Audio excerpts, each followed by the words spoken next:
Ito po, bibigyan ko po kayo ng napakagandang tip para madaling magbalat po ng itlog na nilaga. Pakikita ko po sa inyo.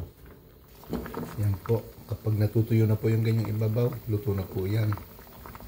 Tuturuan ko naman po yun ng pagbabalat.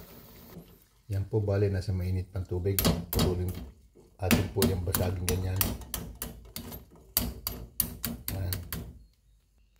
Yan po, nabasa ko na. Lagyan po naman natin ng malamig na tubig yan.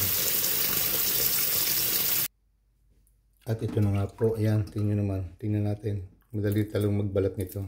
Yan. Napakadali po. Ganun lang po yung gawin. Yan, oh. Napakadali po niyan. Halos natatalok na lahat. Oh. Yan. Yan po. Oh. Ito po siya. Yan po. Napakadali pong talupan.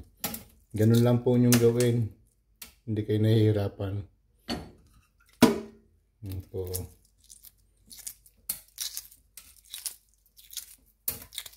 Yan. Napakadali po. Hindi na po kumapakapit yun sa balat. No. Yan po. May konti pa po. Madali na po yan. Okay. Thank you po for watching. Subscribe for more po.